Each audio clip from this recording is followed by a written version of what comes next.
and welcome to episode 46 of Swiss Army Sports. Today is February 26th, and the Big 26. I am your host, Will Spain, former long snapper for the Troy Trojans, Ospey Governors, and partially Houston Cougars. Joined by my side, former offensive lineman for the Heritage College Warriors, current man of electricity, Luke Wallman, and unable to join us today would be Chase Cross. He had better things to do. Um, Dang, no shade. So that's what y'all do whenever I miss? Just throw No, a no, constant I shade? never throw a comment at you, Luke. If you can't tell, so these are brand new headphones out of the box. Shout out, let me get the brand. Low budget operation out here. Shout out Rockville for giving me broken headphones in the box. Good for y'all guys. Today's agenda: college basketball picks of the week for the 27th to the 29th. Mid-major games to watch this weekend as well. College baseball picks of the week. Midweek college baseball picks recap. It was a crazy Yeah. midweek in the NCAA baseball.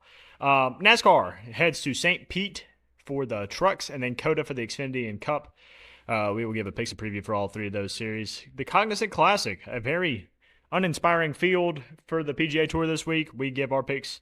And then the NHL is back. A look at the playoff pictures we head down the stretch and then who's hot and who's not. Kind of a low-key episode without our third man, you know. hmm Picks of the week. We kicked off in the MAC on Friday night. Huge one. 14-1 in the MAC. Akron heads to 3 loss in the MAC. Kent State. I like the Zips here on the road, as does the producer and Chase. I just think their tempo and ability to shoot from the perimeter is going to be too much for Kent State to keep up with, and I think they're going to be able to get a win here. Although Kent State's a damn good team, don't get me wrong. But I do think Akron cements themselves as the 2 seed in the MAC tournament after this. Luke, you rolled with Kent State, though, which I respect the pick. They're at home. I do see these teams, they are fairly similar, but I like Akron, especially since Troy beat them. So why do you like Kent State? Yeah, I just kind of think I had to go a little different from the majority of the field. I mean, we talk about it every week with the pick'ems. You kind of have to vary from each other to get some points. And I'm going to go with the home team, Kent State. I mean, they shoot the ball well at home, so they typically are a very good home team. So I'm just kind of hoping that the Kent State magic will prevail at home on Friday night. We head to the Big Ten on Friday night as well. Michigan, the number 1 team in the country, plays the number 10 team in the country, Illinois. We're all in the Big Blue. I flirted with Illinois here. If this was a month ago, I probably would have picked them. I just have kind of fallen out of love with this Illini team. I think they're very volatile. I think they could show up one night and play with the best of them, and then the next night barely beat Northwestern. Again, this Balkan block team is very solid on the perimeter. They move the ball well. Lacking a little bit in the interior, which I think is where Michigan's going to really be able to expose them. And I think this is honestly a very comfortable win for Michigan, which can be very terrifying for the rest of the country. Illinois will put up a fight for sure. I mean, they're a damn good basketball team. I think Michigan's on a different level. Luke, why the Big Blue? I mean, this terrifies me just because, I mean, they beat Minnesota by 10, which, I mean, I'll give credit to Minnesota. They are a very good covering team, like in general, but still, they only beat them by 10, and they have to go on the road. I mean, we saw them go to Michigan State and win. I just think they have to get Mara to stay out of foul trouble, and they could easily win this game. If they get in foul trouble again, this could be tight, and I don't want it to be tight. So it'll be interesting. I think they'll be able to end up winning. And this is for, I think, the Big Ten. Like, they technically both have like a share, if I'm not mistaken. I have to double check this. I think they have a share of the Big Ten right now.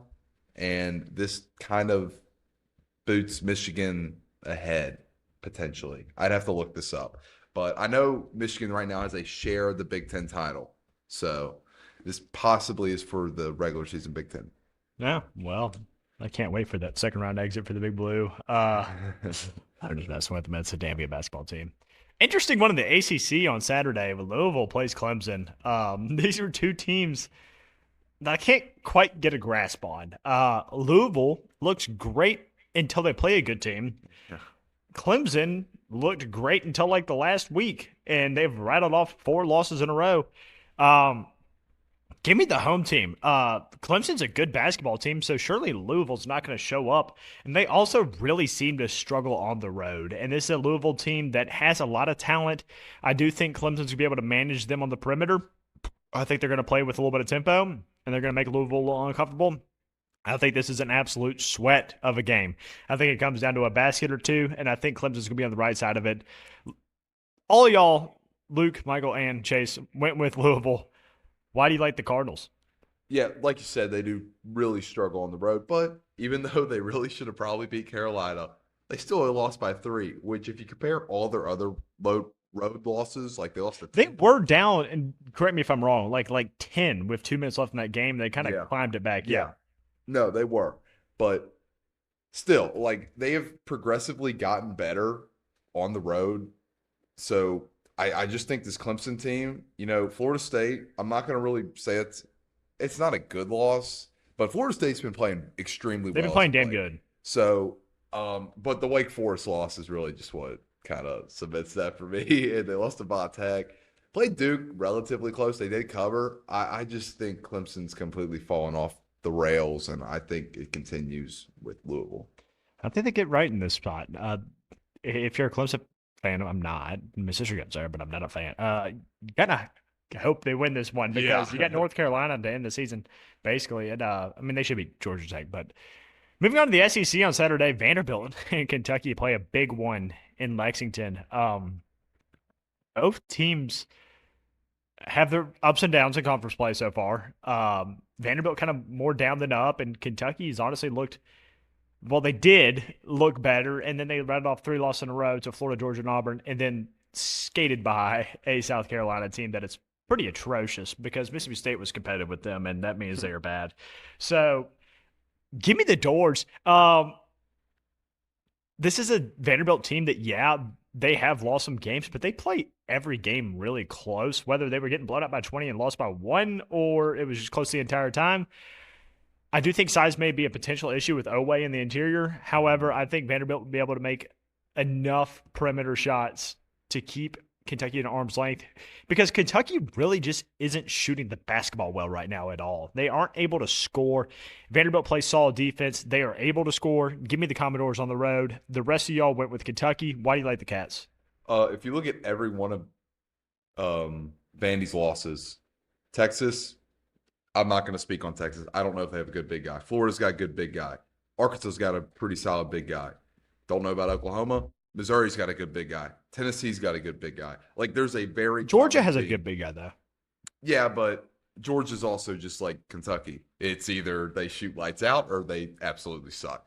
But still, like when they play a team that's got some size and can play a little bit on the inside, they tend to really struggle. I must say, I'm looking at your KenPom right now, and my memory serves me correct. They blew Kentucky out at Memorial Stadium Yes, in Nashville. they did. But that was also when Vandy was like Yeah. going nuts. So I do think going on the road is going to be sort of challenging, and I think Kentucky's going to be able to sneak out a victory, which is going to be huge for them coming down the stretch. Talking about big games down the stretch, we have 2 bubble teams. In San Diego State, looking at the auto bid in the Mountain West. Um, I'm excited for this one. CBS has picked this up. It is a national in a huge game in the Mountain West. We are pretty surprisingly unanimous on this one. Chase took San Diego State, who is a damn good basketball team. But, man, the pit is such an electric atmosphere. Mm-hmm. And New Mexico honestly kind of has to win this game. They kind of have to win this game. So I'm going to go with New Mexico based on, one, desperation. You can see yourself in all these bracketologies being right on the bubble. First 4 teams out. Rarely see them in the next, but it's pretty much first 4 teams out, and some people have them in right now. You got to win, though. And this is a team that, has kind of had their ups and downs in the Mountain West as well. It's kind of a gut feeling pick at the pit. I'm really excited to watch this game. I do think the interior for New Mexico is slightly better than San Diego State's, and San Diego State historically has a really good interior game. They don't excel as much at that this year as they have in the past. So give me the Lobos. Why do you like New Mexico? Man, that home environment. I've watched them. I've actually not watched New Mexico this year, which I've been slacking because I found out once you get a job, you can't just religiously watch this stuff. But I remember in the past when Patino was there, that home environment is insane. And they already lost San Diego State by 4 at San Diego State, and I kind of think they get that win, like you said, to try and propel themselves into this tournament, submit themselves. And I just see them getting a gutsy Mountain West win. I think it's going to be a grind of a game. I don't see it being very high scoring. I kind of see it being in the mid to low 60s. I think it's just going to be an absolute grind. So, Yeah, this is going to be an absolute grinder of a game. Very excited to watch it. Take the under. Big game in the Big 12. I mean, this is just a loaded weekend. We honestly had way more games that we could have selected for the picks of the week. But I filled up pretty quickly. Kansas at Arizona. Darian Peterson is the focus of Kansas right now, whether he plays or doesn't, whether he performs or doesn't. Arizona's been on a little bit of a slide, but I'm not bought out on this Cats team yet. So give me Arizona at home to actually handle Kansas, who, by the way, really played well against Houston. So that scares me a little bit on this pick. But they're going on the road out west. Arizona has a great home environment. Give me the Cats. Why do you like the Cats? By the way, the producer riding with the Jayhawks. which I really flirted with because, like, with this Kansas team, you really don't know what Kansas team you're going to get because No, you don't. It's different week in, week out. yeah, because we saw last weekend, got blown out, biggest loss at home in the big Bill Self era, losing to Cincinnati, but then they beat Houston. Like that does not make sense at all. Then they beat Arizona, and then lose to Iowa State. Yeah, that also is weighing on me. That the fact that they beat Arizona already, I just don't think Arizona drops. Also, I don't think they had Peterson at that Arizona game. No, either, they didn't. which was wild. And Arizona, they kind of slid, kind of okay. We lost. We know how to handle it. I think they're going to be able to handle Kansas. I think it's going to be super tight. I think it's like 2-3 point game. Finishing up in the Big 12 as well, Texas Tech on the road at Iowa State. We are all in Iowa State except Chase, who took Texas Tech. At home in Ames, it's going to be a Rockets environment. You're without JT Toppin if you're Texas Tech, although they looked fine without him, which is I thought this would be a big test, was not only the Cincinnati game, but this game as well. If Texas Tech was going to be seated around the same area without JT Toppin. I do think this is a relatively close game for most of the 40 minutes. I do think Iowa State's going to be able to pull off it at the end, maybe win by 8 or 9. But I do think, like the Cyclones team, I think they'll be able to defensively limit Texas Tech on the perimeter. Without their big man, it's going to be a problem. And I think they'll be able to take advantage of that without JT Toppin, take advantage in the interior, playing a backup center. So I really like Iowa State in this one. I've never even flirted with Texas Tech. What do you like about this one? Oh, I think Iowa State is going to be able to just keep them kind of at arm's length the whole time. The only thing that does scare me is if, like, one of the Anderson goes for like what the Bands did with BYU and goes for 30 something and ends up winning this game. That is the only way Texas Tech has a chance, which is very possible for them to do. I mean, if one of the guards goes absolutely ballistic, but I just kind of think they keep them at arm's length with no Toppin. I think Toppin was really this whole team, in my opinion. It was going to be Big 12 Player of the Year, but obviously ACL. But give me Iowa State. It's tough, man. I hate to see it for Tech. Major games to watch. This is a huge one, the OVC. UT Martin hosting in-state rival Tennessee State. Tennessee State at the top of the OVC standings. UT Martin a game behind.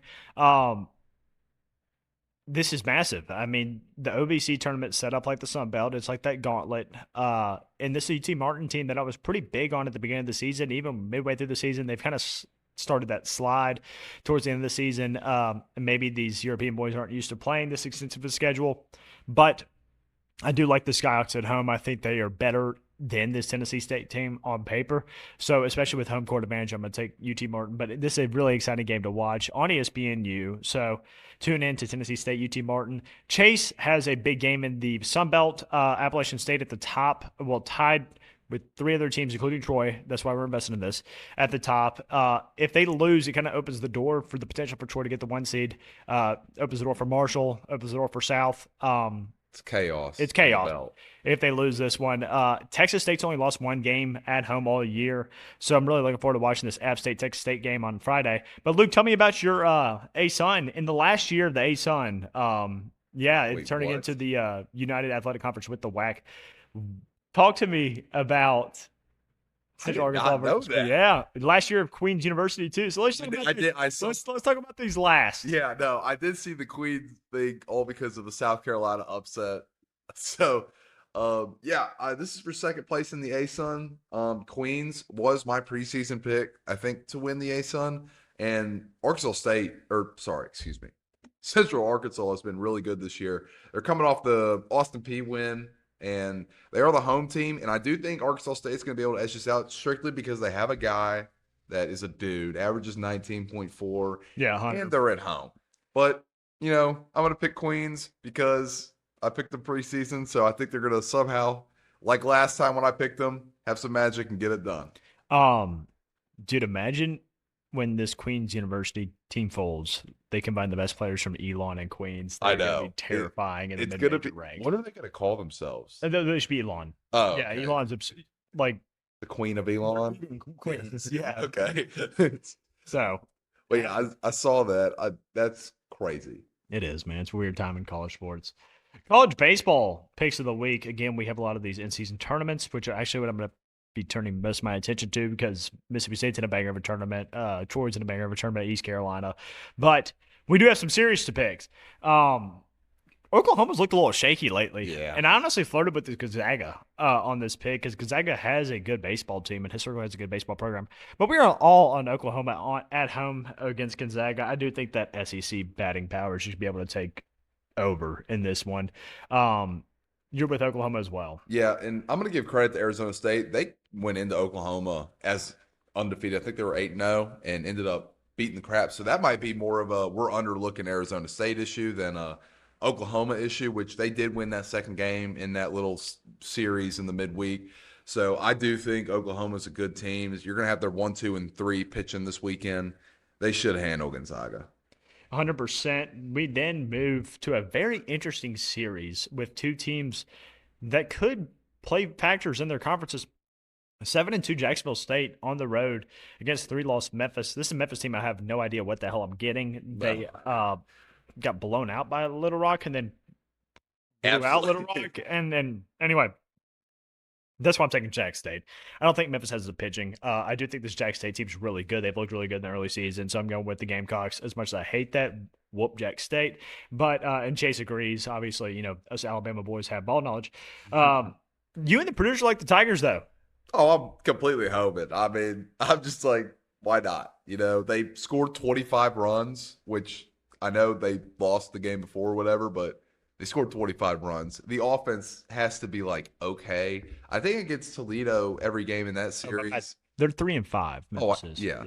No, they in every game in the Toledo series, they scored over 5 runs. I mean, they're very bad, but why not? Pick Memphis for some Memphis magic.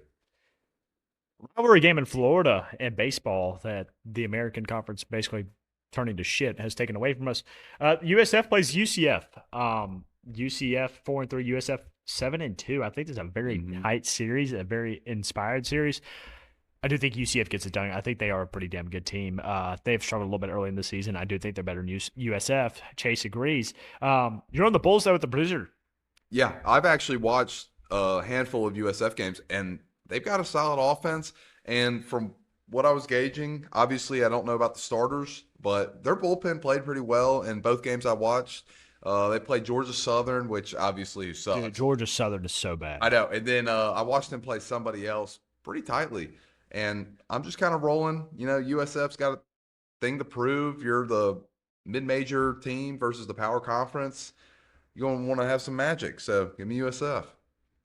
Big series this weekend is number 10 Florida on the road against 17 Miami. Miami 10-0, Florida 9-1. We are all on the Gators, and I think this is partially my SEC bias coming in, especially when it comes to baseball. Also because the only times I've watched Miami this year have been in the midweek, and they've looked a little sketchy in the midweek. Yeah. Florida has really just been able to take care of business with their bats, and I think they'll be able to do it here too against Miami. Yeah, I don't think Florida's got like this great rotation, but I do think their offense is extremely good. Now, Miami played FAU in the midweek, looked extremely shaky, but they scored a bunch late, so they ended up winning. But like that shakiness factor is kind of what Yeah, scares it does me. seem like their bats can go to sleep for a little bit. Yeah, so it kind of scares me because I was sweating Miami and they ended up scoring 6 runs in the ninth inning and ended up winning that game. But I just think Florida is going to be able to hit the ball more than Miami is. Another rivalry series this weekend, and I think this one actually may be a little more interesting than we think, especially coming off the Queens loss. Undefeated Clemson, who is the number 15 team in the country, 8-0, heads to South Carolina, who is 6-3. Again, these schools hate each other. We are all on Clemson. And it's very weird to me all to be on Clemson. I think everybody has that Queens loss in South Carolina in their Yes. mind, but damn, this Clemson baseball team is good. They have a great Mhm. rotation. They have a solid bullpen. They make plays all across the outfield and infield, and they're able to hit. This South Carolina team's a big question mark for me this year, and Yeah. I just haven't been able to figure them out yet. So I'm gonna go with the Clemson Tigers. You also like Clemson, as everybody else. Yes. I think you're kind of downplaying the Queens thing. Queens has never beaten a Division I program in their history. Well, Power Four. Sorry. That would make total. Yes, that is. Thank you. Wow, that's stupid. Yes, they've never beaten a Power Four program, and they beat South Carolina. And South Carolina also lost to Army. I really don't know how good Army is at baseball. I mean, Not well. They I typically make the tournament. so I mean, I just don't think that's two probably good losses. That SEC team should Yeah. be having this early in the season. So I think Clemson's going to be able to get it done. Sam Houston State on the road against Oklahoma State. We are all in Oklahoma State, except Chase. He took Sam Houston. I think it's a damn good Sam Houston team. I think Oklahoma State is just going to be a little bit too much for them to handle in terms of pitching. I think the bullpen of Sam Houston State will start to get exposed by the Oklahoma State bats, especially on the road. Oklahoma State 5-3, Sam Houston 4-4. So yeah, I'm on the Pokes. Why do you like Oklahoma State? Yeah, Oklahoma State. I mean, they played the tougher schedule, obviously, and they beat Vandy like 12-0. I Yeah. mean, that in Houston, obviously, or Sam Houston played Houston close, but really hadn't done anything. So it's just kind of the power conference bias. I watched Sam Houston bullpen kind of fell apart late. They can hit the ball extremely well, but they just can't. I don't think the pitching, like you said, is going to be able to keep up with Oklahoma State. We then head to our final game, and I think this is starting to become a bit of a tradition. It's the 4-game Hawaii series. We have drawn the past two with Gonzaga and Wichita State. So we're trying again with Ball State against Hawaii. And per tradition, I'm fading the Rainbow Warriors, and I'm going with the Ball State Cardinal. Let me talk to you about the Cardinal. Everybody else on Hawaii, by the way. 4-3 overall. They swept St. John's, 2-0. Beat Stetson, who's a damn good team in the good A-Sun. baseball. They did get blanked by Minnesota. Which I think Minnesota's Minnesota surprised some okay, people yeah. because we all picked Stetson in that opening series, and I think they swept Stetson. So They have split with Merrimack. They lost to George Mason, who's solid, and now they've got Hawaii. Ball State. yeah, That's all I'm going with. Ball State. I think they have. It was when I was looking at this. There were these wins against St. John's. Again, St. John's isn't like this great baseball program, but a Big East team. It's a No, power. yeah. Well, sort of power. sort of power team. And then the win against Stetson was really what pushed me to making this pick. It's a Hawaii team that I cannot proudly say because, well, it means it's at the dead of night. But I've watched a lot of Hawaii baseball. Yeah, I know. I think we have they're- watched too much Hawaii baseball. We have definitely watched too much. They have a great starting rotation. They Yeah. really limit offense at the beginning of the games. They play good small ball too. They move the ball. Yeah. 6th through 9th innings is where it kind of starts to fall apart for Hawaii. And I think Ball State will be able to edge them out there. Why do you like the Rainbow Warriors? I've picked Hawaii every time. I think we should be able to pick a draw. I think that should be an option in this because I just have this feeling. They're definitely going 2-2. It is going to be 2-2. But I just think Hawaii at home, travel obviously is going to be a little bit of an issue for Ball State. And give me the Rainbow Warriors. They always have a good crowd in every game we've watched. So. That is what I'm most pleased with. I mean, again, I don't know why I keep picking against Hawaii because I fuck with Hawaii. They're cool. I mean, and they also pack out their baseball stadium. They have a great atmosphere. They play tonight, which I'm excited to watch. But Yeah, this would be a fun one in Hawaii between Ball State and Hawaii. Let's go back over the midweek picks we had last episode. Shocking, actually, to say the least. I put it on there, and I'm pretty sure the first thing I said was, this game is a little bit trickier than y'all Yeah. think it is. Arkansas State on the road against Arkansas. We picked the Tuesday game, not the Wednesday game. Arkansas did win the Wednesday game, only 1-0, by the way. They got railroaded by Arkansas State on Tuesday, 12-4. We were all wrong. Very impressed with the bats of Arkansas State. I don't care if it is a midweek game. Your pitching should be able to take care of this lower end Sunbelt team, which I guess maybe they're not as lower end as I thought. But I was shocked. 12-4 for the Red Wolves. Mississippi State Oh, absolutely it was railroaded yeah. Austin P. It was like 16-1 or something like that. And Mercy then rule. talk about another railroad with Southern Miss. They Southern Miss two 14 grand to 4. slams. Two grand Two slams. grand slams. I mean, Mercy ruled an SEC team in Yeah. the midweek.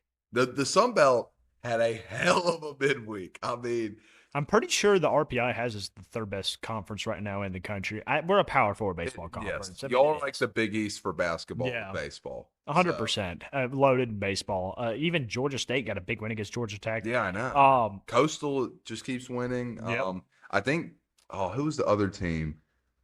Was App James State Madison? beat ETSU, who's a plus 400 underdog. Anyway, the Sun Belt keeps winning in baseball, which I guess will segment me into just skipping well, Texas State beat UTSA. Told y'all so. Yeah. It's a damn good Texas State team. Sun Belt is so up. They gave Yeah. UTSA their first loss. Everybody else was on UTSA. And Troy, It was electric. It was electric. I had it on while I was studying. It was awesome. The Georgia announcer was pissed. I know. Like it kept going on and on and on. He was so mad. The Georgia radio broadcast. Me and Chase got it right. The Troy boys get it done against the number 11 team in the country in Georgia. Honestly, should have had that one won way before it went to extras. Yeah, I but know. pitching was continuing to be an issue for my Troy boys. Too many walks and hit by pitches, man. Yeah. But He the did bats say- are there. The bats are there. Yeah. Like I think the guy was saying, at least in the 11th inning, y'all had 9 walks with like 2 or 3 batters Three hit by batters, yeah. Yeah, which is going to be an issue. But if you're going to hit it well and play good defense, I mean, The defense, we were flashing the leather on Yeah, that I one. know. It was incredible. We were all in Florida against FIU to take care of business, and then Tulane just did unholy things to South Alabama. I think it was 15-0 when I turned it off. So yeah, we were all right on. and then Tulane also Drive. just kind of talk a little more about the midweek. UCLA, LSU, there was a bunch of Yeah, so Oklahoma. McNeese beat LSU. Arizona State beat Oklahoma. UCLA. Did just beat like murdered 15-3. I mean, then UCLA lost to San Diego State. Oh, who's the other one that lost? Georgia Tech obviously lost to Yeah. Georgia State. Georgia lost to Troy. I mean, let's see. It's just gonna. Nope, it's just got the two. It's just got the 2 top teams losing. yeah, Okay. the coverage on college baseball, man, is Yeah, terrible. but it did enough to where ESPN Yeah, put something out about it, which is just unheard of for college baseball. especially with how poorly they treat college baseball on their app. Yeah. NASCAR heads to St. Petersburg ahead of the IndyCar race, and we have a truck race there. The only bull is green flag 150. I'm going with Lance Riggs here. He is tied for favorite to win this race. He runs well on the road courses. Running the road course on these trucks is so tough for these guys. So I'm going to go with the 34. Chase went with Ty Majeski, who's also the tied for favorite in the 88. He's also run well road courses. Again, tough to do it in trucks. You're going with Truck Series veteran. Yeah, no, Stuart Friesen. I just was like, honestly, I've not watched the truck race because I'm usually watching basketball, baseball, and all that. But he's run but well in both of his races this year. He's the 5th driver. I mean, hell, why not take a top 5 guy to maybe win a road course? I mean, anything can happen. He can definitely Stuart Friesen can definitely win this race. Again, the road courses are tough. We head to the O'Reilly Series where we go to the Circuit of the Americas, COTA, in Austin, Texas, for the Focus Health 250.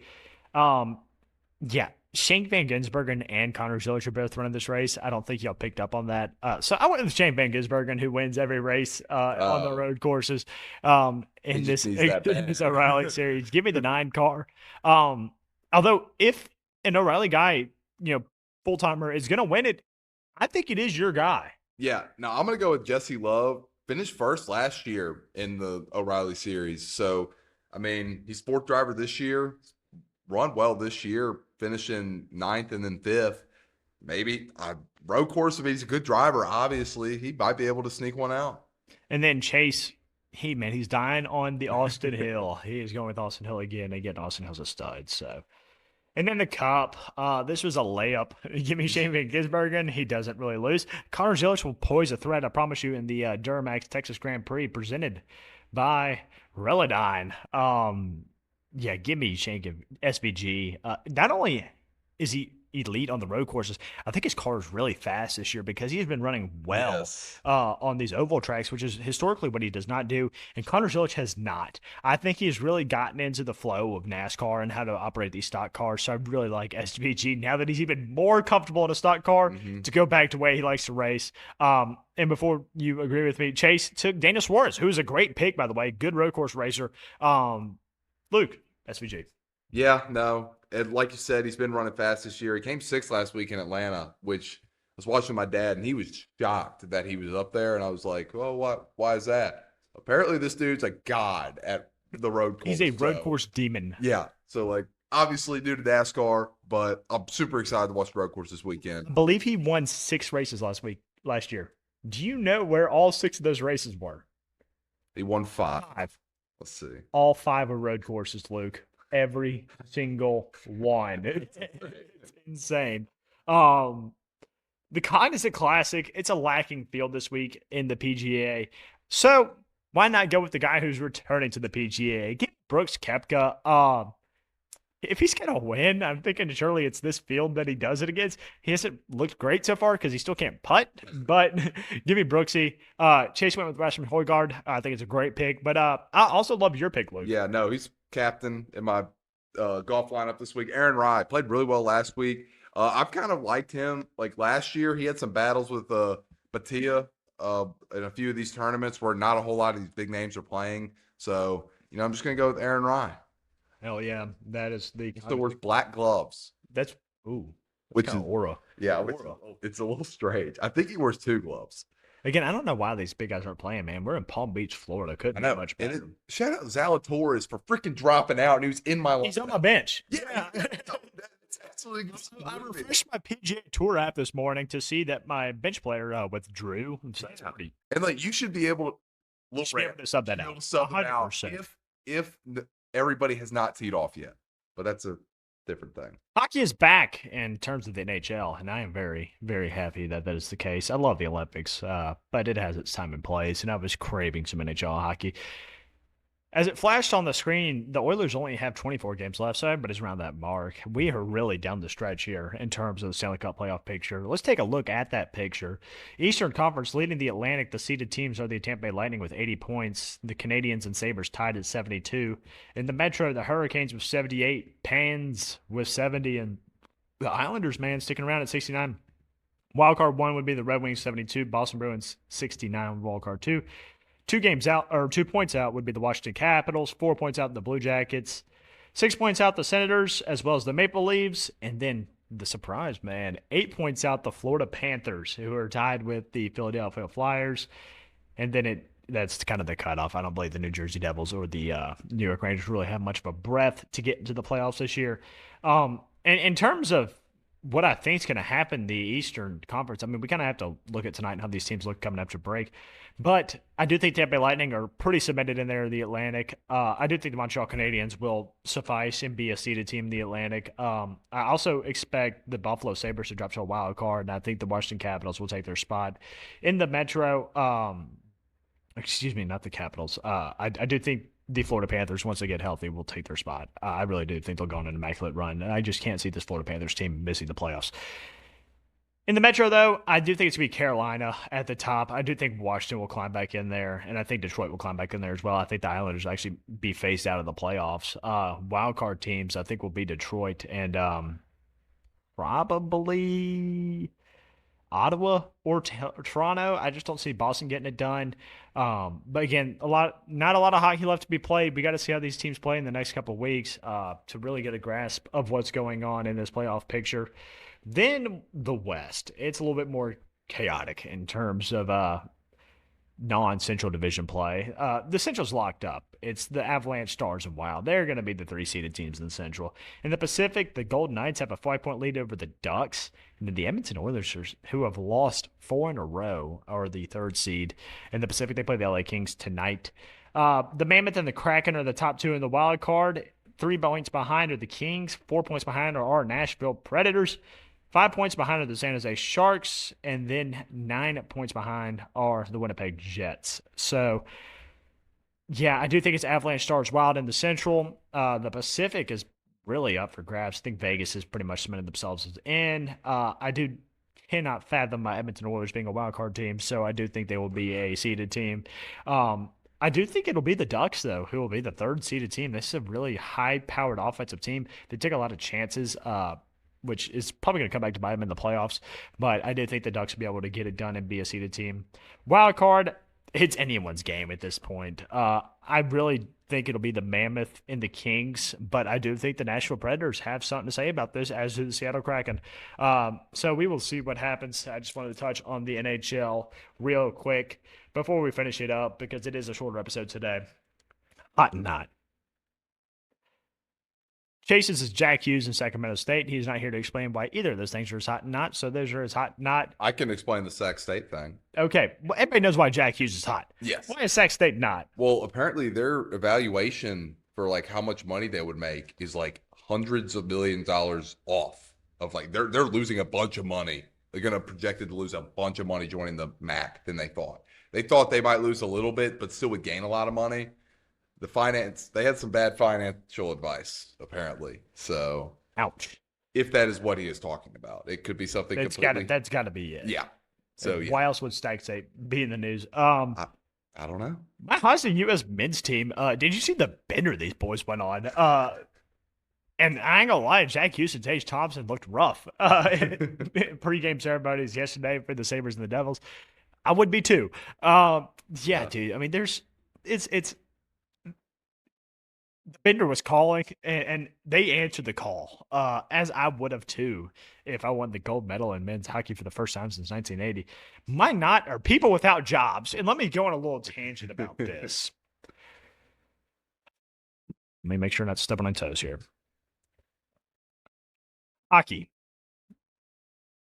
is a sport that can be enjoyed by anybody. However, it's a sport played mostly by conservative men. That's just the way it is. There are people without jobs who have way too much time to spend on their phone that have been criticizing literally anything they can find about this gold medal win by the U.S. men's hockey team. And this specific thing that have put me has made me put this as the knot is this person on Twitter. I think they were I guess a fan. I don't know. Half the time I can't even tell if like these people are actually fans or they're just trying to rage bait or what. Twitter's a dangerous place. Twitter's a dangerous place, man. But this person wrote like a 5-page op-ed about how hockey is being taken away from them by conservatives, which again, I don't want to piss anybody off. Like it shouldn't be political. It's sports, guys. It doesn't, and not everything has to be politicized. Get a job, and you would understand that not everything is politicized because you don't have the time to read through all the bullshit on your phone. But here's the thing: the NHL has gained a new fan base because of a TV show from Canada called Heated Rivalry.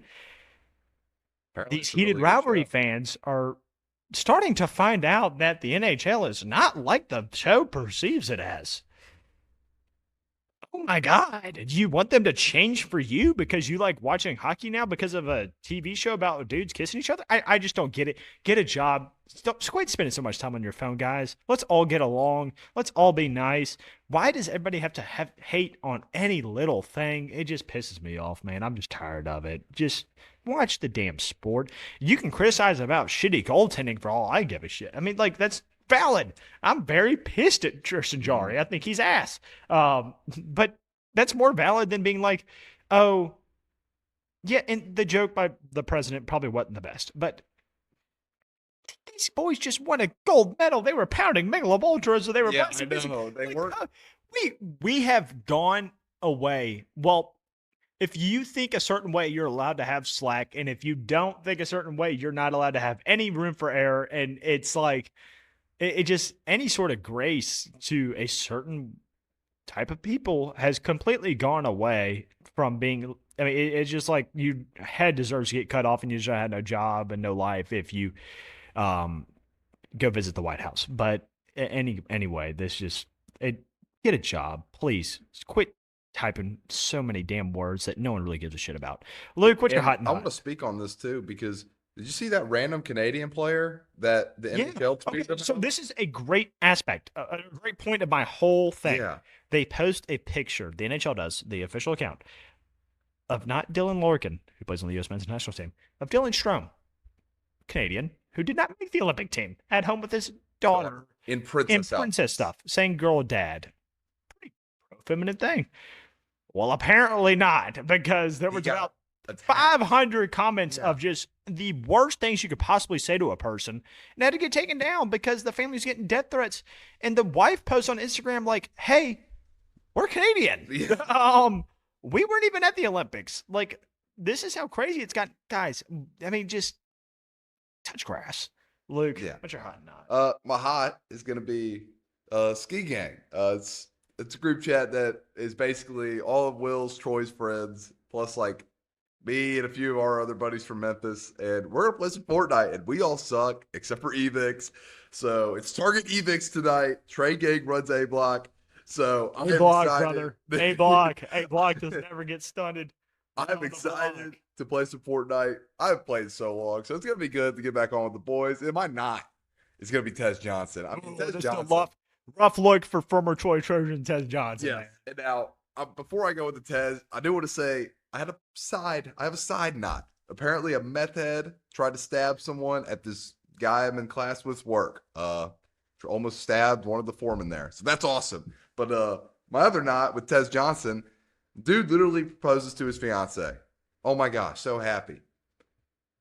Literally like same day. She Same day. text Same day is hold on. It's bad, but emphasis on same day. Same day. Need that neck. I mean, it's completely wild. I mean, that is insane to say.